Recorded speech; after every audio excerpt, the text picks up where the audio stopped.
Hello, this is Doc for 6DOFreviews.com. We've been blessed with a code for the pre-release preview version of In Death Unchained, which is due for release on the Oculus Quest later this month.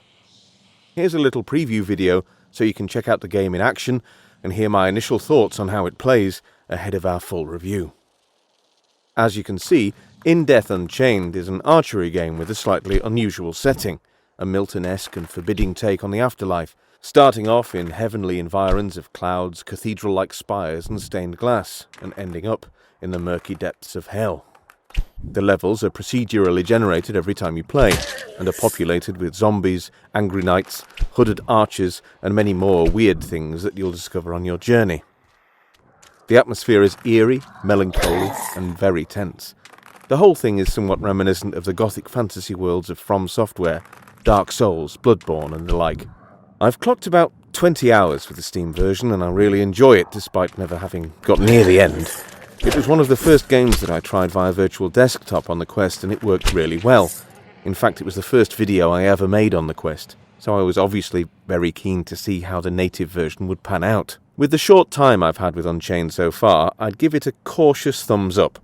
The archery feels good, and the overall feel of the game has been retained. The graphics are simplistic, however, with some pretty smeary textures and basic modelling, which is quite noticeable on some of the baddies and statues, for example.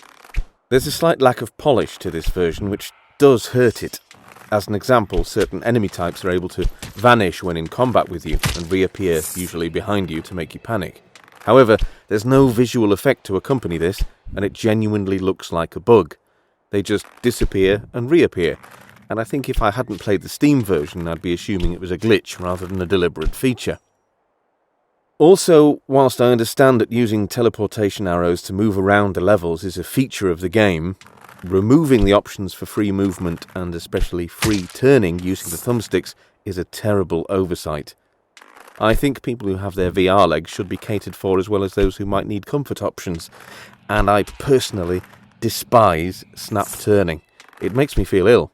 It's alleviated slightly, of course, by the fact that the Quest version is wireless, so you're free to turn in physical space, but the lack of movement options here is a bit cack and behind the curve.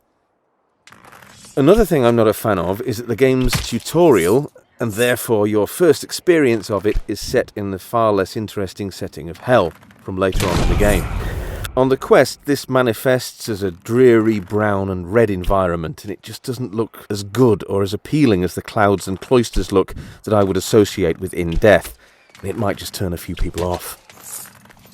So far there are problems and jankiness, which is disappointing, but it's still shaping up to be one of the better archery-focused games on the Quest, and certainly better than the mostly dire Elven Assassin. Here's hoping that the few niggles I've mentioned get sorted out in time for the game's release. We'll be bringing you a full review when it drops. If you're in the market for quality content, news and reviews regarding the Oculus Quest, please click subscribe and throw us a thumbs up or a thumbs down so we can chat about it all in the comments.